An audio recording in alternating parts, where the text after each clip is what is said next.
City of Albany Industrial Development Agency Finance Committee to order. Everyone take your places. Do we We are going to go on the live stream. We are live streaming. All right. Okay. I'm Darius Shanfar, Chair of the Finance Committee of the Albany Industrial Development Agency. First, I'll read a roll call. Lee Eck is not here today. Jaqueen Hoke, present. Dominic Caslaro. Here. Tracy Metzger. Here.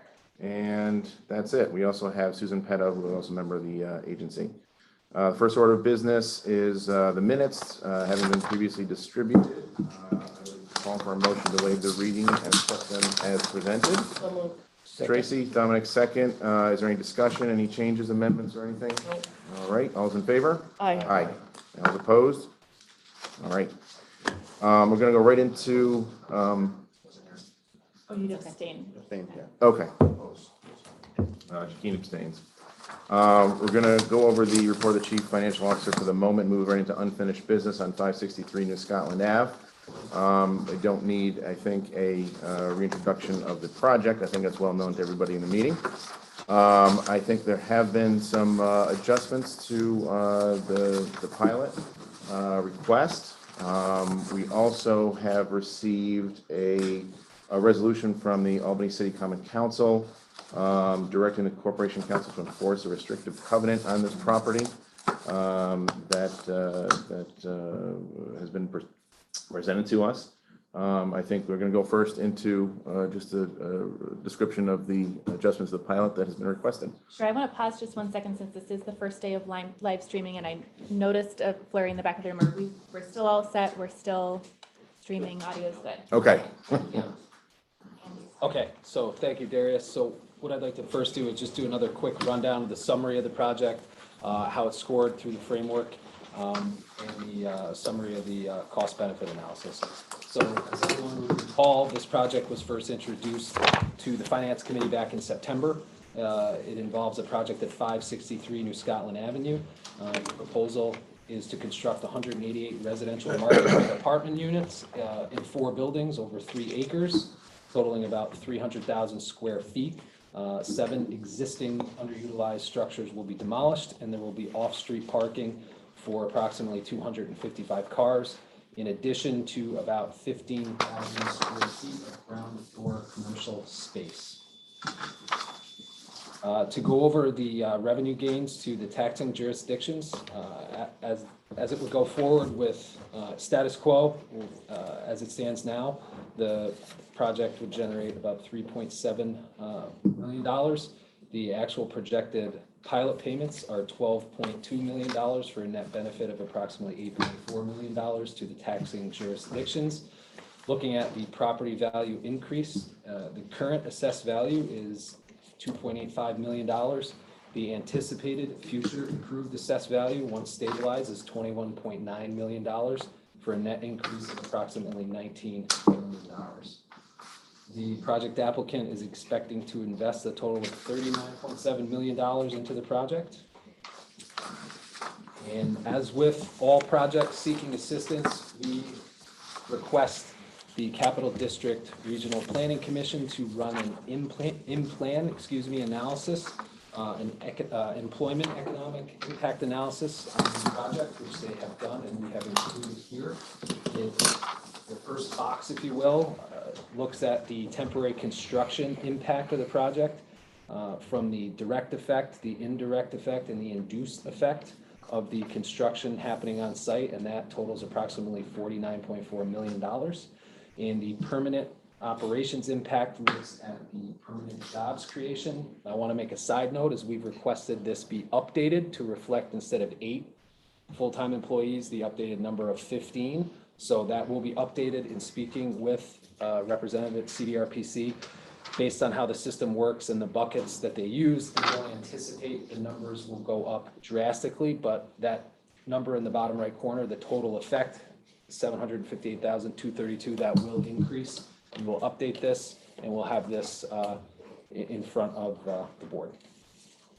So again, there'll be 15 projected permanent full-time equivalent jobs on site. projected 2 jobs being retained and approximately 85 construction jobs. As we looked at in the past, since the project was over $25 million and it was also seeking a deviation, we requested a third party analyze the reasonableness of the request, which was done. WZHA completed that.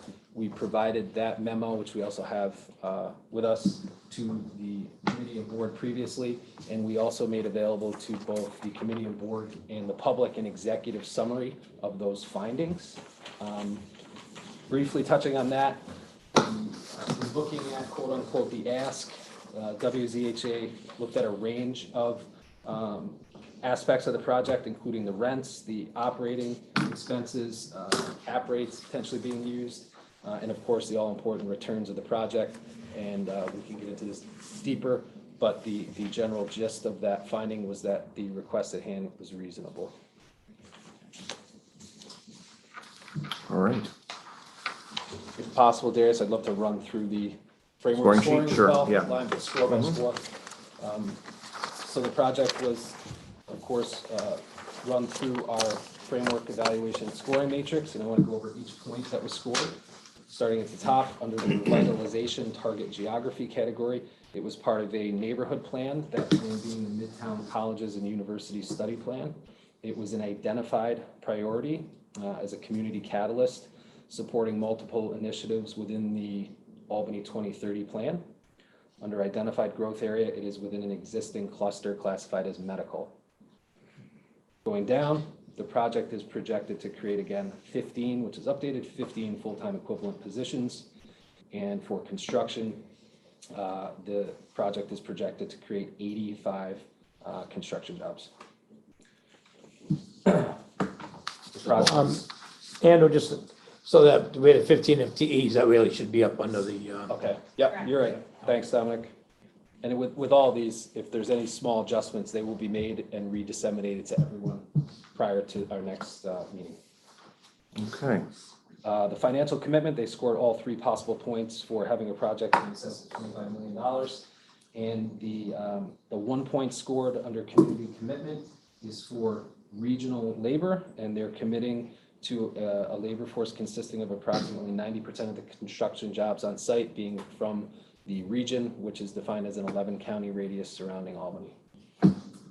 Andy, excuse me on that, the City of Albany labor, you know, they, even though there's no point assigned to it, I think there should be a note because there was some level of commitment Okay, we can make relative that to note. And using. we will be going through that application too and updating that with some of the last minute changes that came in. Great. And making that available as Thank well. you. Publicly as well on the website, Tracy. Too. Yeah. All right. Anything else that we missed here? Any other questions from the committee on the finances that are being proposed? Just want to note as well that the applicant and their counsel are here for any direct questions that the committee may have for them. Okay. Anybody? Tracy? No, we're going to talk about their Sure. change in Sure. request. Absolutely. Yeah, we'll do that in executive session or now? So you can think of the 3 changes from last time in sort of 3 different buckets. We will talk about the action taken by the county council related to that proposed litigation. We'll enter into executive session to talk about that in a couple of minutes. That's one sort of updated piece of news that we'll need to talk through. The other is an update related to the request based on the feedback provided by the Finance Committee and the rest of the board members at the last meeting. The applicant has agreed to modify the request to move to the basic commercial schedule for the commercial portion of the project. And so we've got updated financials as well as the pilot analysis to reflect that change. The applicant has also modified the request for the construction timeline related to a number of the phases of the project to allow for additional time on construction. We can go through the impacts on the project financing and update. The bottom line of those changes results in a net benefit to the taxing jurisdictions year over year. And I don't know, Andy, if you've got the overall net benefit to the taxing jurisdictions. Sure, so inclusive of the staggering, if you will, of the pilot kicking in and the application of the standard commercial abatement schedule, the additional benefit to the taxing jurisdictions is approximately $818,000 over the 23 quote-unquote years of total pilot payments. So 3 18-year phases of the pilot. Correct. So that comes out to be roughly an additional $35,000 a year that the project beneficiary would be submitting to the taxing jurisdictions. Andy, does that change the net benefit of 8.4 on the project summary? That should be inclusive of it.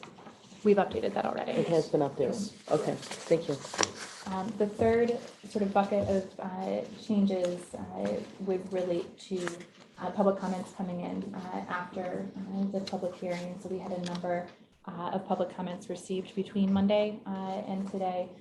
You've all received those via email, including correspondence from Councilmember Doche, who's been talking with us related to the project previously. Darius, you alluded to that earlier. The balance of the public comment that has come in after the public hearing really has been more on the positive side for the project. And again, you've received all of those as well. And that commentary includes a letter from Virginia Hammer as a local neighborhood association president on behalf of the neighborhood association in favor of the project, as well as a letter signed by 10 residents of West Lawrence Street who are in favor of the current version of the project based on how it affects their property compared to previous iterations of the project. So, you know, those three sort of areas have had change and growth in them since the last time we came together as a group. You've seen the materials related to it, but I just wanted to walk through sort of those are the new things from last time. All right. At this point, I'd actually like to do something a little unusual, but ask Councilmember Doche if she wishes to address us at this point. We have the resolution from the council. You've sent us an email. Is there anything else you'd like to add, to what you have sent us already at this point in time? Briefly. Yeah, I think, basically, I think people are disappointed, discouraged, that there was a restrictive covenant filed, and that is not being adhered to. And that was filed 2 weeks before the passing of the USPO, and that was specifically to result in this property having the RM zoning that would normally allow 4 stories, but because of the restrictive covenant, it was expected that the property would be limited to 3 and 4 stories. I note that Chris Spencer's memo that I shared with you indicates that he expects the restrictive covenant is has some impact, is germane. I believe could be interpreted as that he believes it is binding, and that he expected that all along. The problem is that lost in that was the fact that he did not note about the restrictions on the heights of the buildings. He only addressed the 3rd and 4th paragraphs in the restrictive covenants, and I think that that's a fatal flaw. The memo that we received was one that was addressed to the planning board, but dated after the planning board decision, so I suspect that it's a modification of what was submitted to the planning board. And if so, then the planning board was provided with incorrect information. I think this you guys need to make sure that the planning board was fully aware of this restrictive covenant when it made its decision. So I think that some sort of investigation, confirmation of that would be appropriate before you move forward on this. Okay, thank you. Is anyone aware of a lawsuit that has been filed against the property or the project or anything like that? And are you aware of any lawsuit that's been filed challenging the zoning decision or, okay. You haven't been sued? Have not been sued, and the statute of limitations for any Article 78 proceeding have lapsed. Okay, all right. Well, I think we should get into an executive session to discuss the potential litigation that might result as a result of the resolution and other If I may, issues that might be there raised. is, Yeah, we may also discuss financial or credit history of a particular corporation associated with the finances of the project. Okay. And so that may also be another topic during executive session. we have a motion to enter into So executive moved, session. yes. Dominic, second. All's in favor? Aye. Opposed? All right.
Chuck, we're going to end the call. Thanks for being available.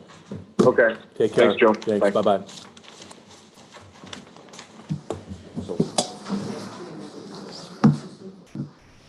The convention. I assume you're gonna be brief, so I'm just gonna stand.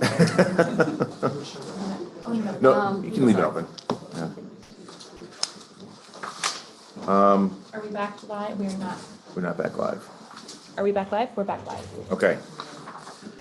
So we exited executive session. No action was taken. We're discussing the potential litigation. Sarah, you want to?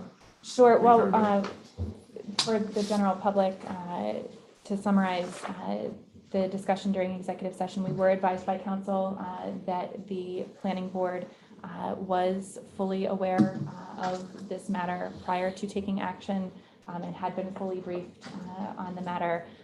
As a group, the committee and present board members really did feel that these matters, the jurisdiction lies with the City of Albany, the Common Council, and the land use boards, and that any action taken by this body requires a project to abide by rules, regulations, and laws of the local jurisdiction, and therefore a project would need to essentially change with any change moving forward. And so the matter of the covenant is really a matter with the City of Albany, and we look forward to the city resolving those issues internally under their jurisdiction. Okay. Is there anything else? Did you want any more further explanation from council that you want to put on the record? Or you all set? Okay, terrific. All right. So I guess any questions or any issues with the materials in the financial package that's been presented to us? I think the general feeling that I've gotten thus far is that the slight adjustments that have been made to the proposed pilot package are amenable to most people on this board. Any other questions or issues? Anybody, anything wants to raise? Okay. Then I would call for a motion for positive recommendation for the approving resolutions. So moved. Tracy, is there a second? Jaqueen, second. All's in favor? Aye. All's opposed? Hearing none? Passes unanimously. Thank you. All right, thank you. So we'll. I want to note that I need to step out to head up to the State of the State address, but I do want to note that you're in very capable hands with Andy and also Virginia Rollins, who's at the end of the table, who is our newest team member and going to be assisting with the Industrial Development Agency. So I'm going to make sure we introduced her before I ran out. All right. Sarah, I have to go as well. Okay. We still have enough. Okay. Thank you. We'll give everyone a couple minutes to skedaddle. Thank you. See you later.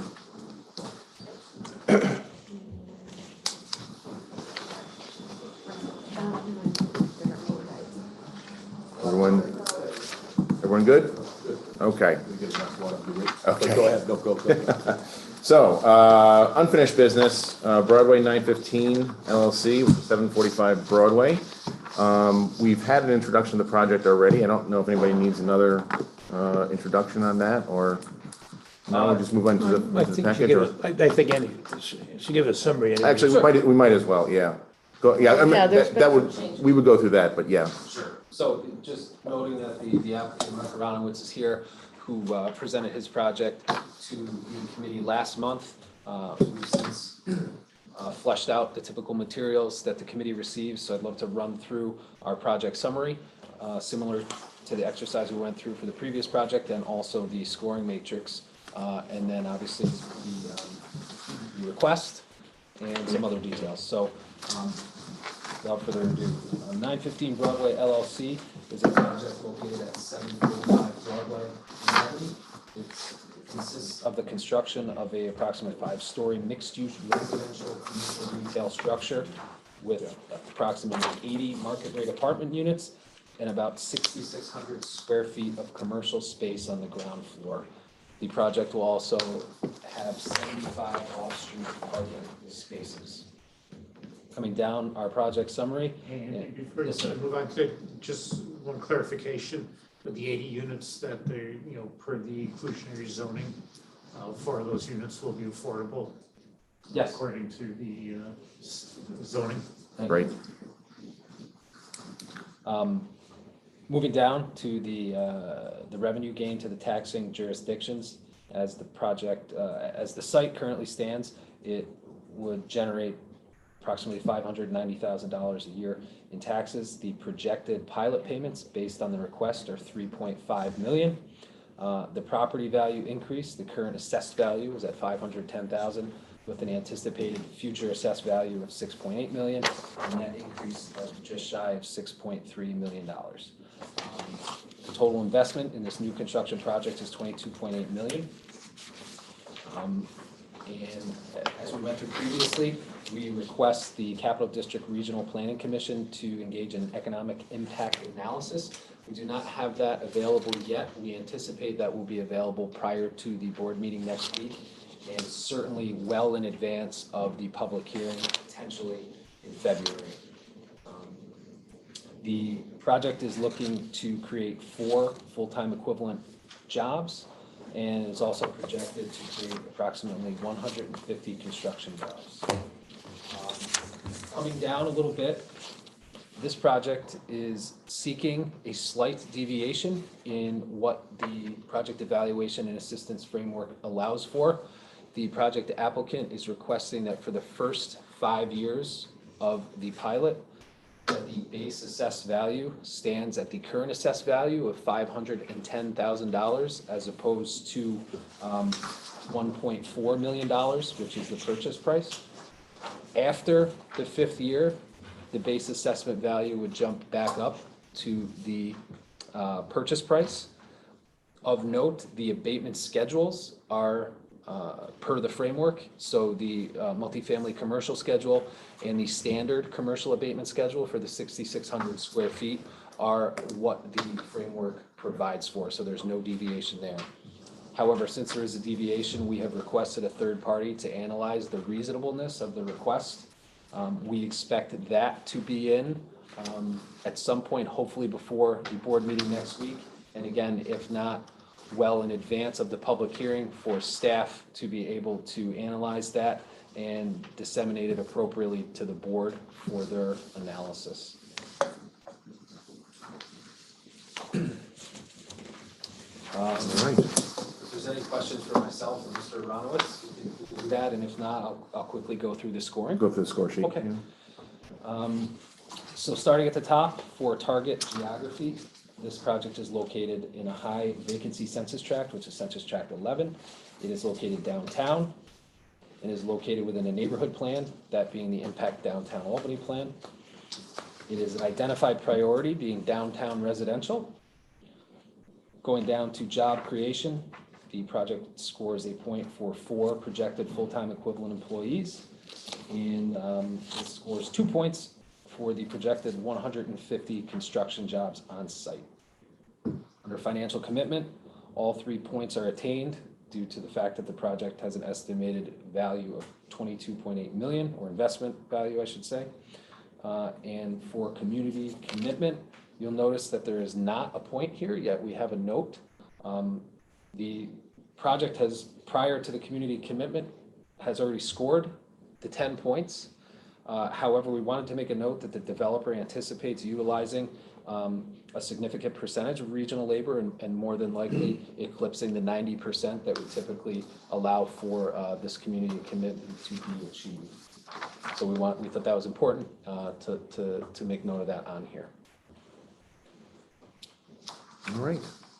There's just a curiosity, really. There's the project that we just moved forward with on New Scotland Avenue projected 85 construction jobs.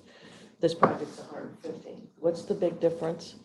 We relied on BBL Construction Services, who we've been working with on the pre-construction to arrive at that number. So I know are currently doing a very similar job in Troy. So that was the basis for the number. Thank you. We should just double check that. It's not going to, I don't expect it's going to change our point system. But I just noted that. Thank you. Certainly. I think the previous project, they were very conservative in a lot of their estimates from the get-go. Maybe that contributed to it. Very true. They were, and also, they alluded to the fact that they're using, the same contractor that's, they're utilizing on 363 Ontario, so they were able to achieve some efficiencies there. So that may also factor in a little bit, but we'll take a closer look at that, Tracy. That'd be great. Thank you. You're welcome. Any other questions anyone wants to raise right now? I mean, I think the motion for today is just to approve the public hearing. But any other issues anybody wants to bring up at this point or questions to ask right now? An issue, but I noticed with the third party, for the previous project, the Scotland Avenue, they did bring up the inclusionary housing as something that needed to be included in their look at the finances. So I just make sure that, that is included in the look for this project too. Yes, we'll make sure. They did mention that. Comes Because I back. brought that up before, and, when you see the city assessors letter, they don't seem to, so far, I haven't seen one that breaks out the difference in rents that might be applicable for the, affordable housing units. And then they actually specifically mentioned that in the last, whatever the group is there that did that. Third party, they actually mentioned it in their evaluation that needed to be included when looking at the project. I just want to mention also that this project is still going through the planning process. Yeah. Okay. Yeah, so all the approvals haven't been done yet. Is there an expected approval date or meeting coming? It will be on the planning board's agenda this month. Okay. You sure on that? And it's gonna be on the zoning board of appeals for this month. My understanding You could is, be right. I just looked at one of the agendas, but it might have been the zoning board one. so. Forgive me we're if I got that. hopeful. if I got that wrong. Unfortunately, we're having to get a variance. Yeah, from the because- setback. For the setback on Jackson Street, which really isn't a real street. Yeah, it's another paper street. But we still have to go for the variance and. We could spend hours talking about that, Mark. Zoning board, it's inexpensive.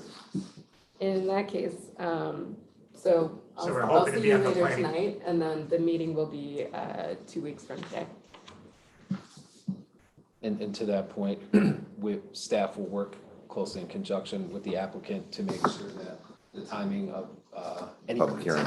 public hearing and any Right. potential approving resolutions are aligned and in conjunction with planning board approval, so we will keep our eye on that. All right. Any other questions, thoughts? So are we moving for the public housing hearing resolution? I would ask for a motion for positive recommendation for the public hearing resolution. Was that a motion, Dominic? Dominic? Yeah, make it, yeah. I'll second. Second, all's in favor? Aye. All's opposed? Great. Okay. All right. Do we want to go to property acquisition disposition report and the annual investment report for new business, or go back to the CFO report? I think Mark's gonna be running through all those, so we can. So let's start with Mark's for the on chief first, huh? chief financial officer, and then go on to the next ones. Thanks, Chief? Darius.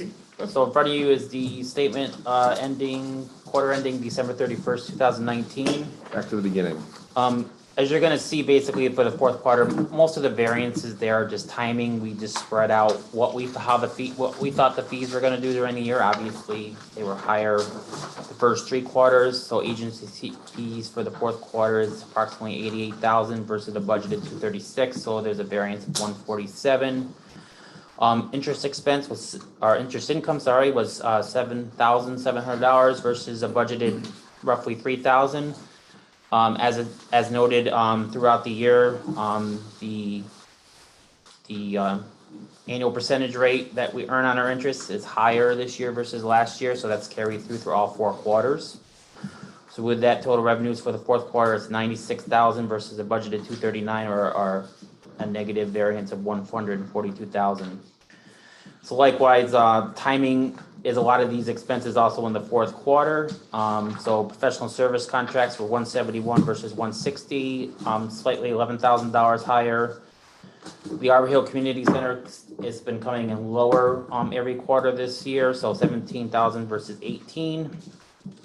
Pretty much all the other expenses are, same or very little variance, so for the fourth quarter was negative 155 versus the budget negative 4,000, so about 151, $151,000 difference. But when we go to year to date, you can see that, we had agency fees of 1.6 million versus a budgeted 980,000, so we're almost $700,000 ahead in agency fees for the year. And then interest expense 26.7 versus a budget of 11,500 for a variance of a little over 15,000. And then when we move to the expense side, the one thing to note on the Arbor Hill Community Center, we have not received the fourth quarter billing from the school district yet, so that expense will change once we receive that bill. We will enter it in as a 2019 expense once we receive that. So that variance might come in a little bit under. With that, the other big variance here is the other miscellaneous was under $9,000. So with that, the IDA had excess revenues of almost 900,000 versus a budget at 156,000 or $742,000 positive variance for the year. A nice P and L to look at, huh? Nice. Wish I saw it in my day job. All right, so next, property acquisition disposition report. So we have to report on this per the ABO every year. As in past years, the IDA has no property, real property that we own. All right, that's a short report. Annual investment report. So as a requirement, we have to provide the agency's committee and board with the annual investment report of the agency for the year. So at the end of the year, we just have a money market account and a checking account with Community Bank. It used to be Kinderhook, but Community Bank did purchase Kinderhook and they did merge. I think it's the last page of 915. Did it get cut into? It got cut into the last page of the last part of the packet rather than the first Yes. page of the next one. Yeah. Okay. But we have it. You Yeah, we have it, Okay, yes. Okay. As you were. Yeah. So as noted, Kinderhook did merge into Community Bank and that closed about mid-July. So once July hit, it became Community Bank, but the funds still are earning the same interest rate and everything basically stays status quo with the transition. So we break it down into our two investment accounts, the checking account and then the money market accounts. So as you can see, the checking account started the year with 77,000. What we do within the agency, the checking account does not earn interest. So what we do is move everything to the money market to try to earn as much interest as we can, and then we transfer the funds as we cut checks for the agency and cut expenses. That's when we'll move the funds back in. So you can see that's why there's $2 million of additions and $2 million of withdrawals pretty much for the year. So the ending balance in the account was 47,000 at the end of the year this year. So on the money market account, the beginning balance was 2.48 million. We had the additions to the transfers and obviously the withdrawals. Interest earned was 26,724. So the ending balance, we need to change the ending balance to 19. But with that, it was $3.3 million. Of note on the interest income, it was $14,324 more than 2018, and that is because we're earning 0.9% on our funds versus a half a percent as in 2018. And as part of the report, Teal Becker will audit this as part of their financial audit of the 2019 financial statements. And that's expected to be done in March. Mark, with our balance continuing to grow, should we be looking at other investments of the funds? Obviously, I'm not suggesting, super long term. Yep. To make sure that we're earning the highest interest possible. We could do that, or we can even, it's been about almost 4 or 5 years since we did an RFP for banking services, if we would want to do one for for 2020, we might want to do that. All right, well, And I could also work with Darius and Yeah, let's think about staff that. to do that. it's only been 5 years. Like about 5 years ago, we did this. You're having fun. Okay. Anything else? You're all set? Agency update. Couple of real brief things. Okay. Friendly reminder, if anyone is interested in going to CAIDA's annual meeting and conference at the end of this month, please just reach out to Tammy. It's up here, right? At the convention center. So it's quickly approaching, I want to say it's hovering around January 29th, there's a 3-day block, so keeping that in mind. And just for a compliance update, we, amongst everything else, and the fantastic assistance of Mark in Virginia, we've sent out all our annual compliance forms. So we will be sinking our teeth into that data as it comes in, as we do every year in upcoming committee meetings in over the next 2 months. So that is ahead. Great. All right. Anything else? Then ask for motion to adjourn. So moved. Tracy, second. Dominic, all those in favor? Aye. We stand adjourned.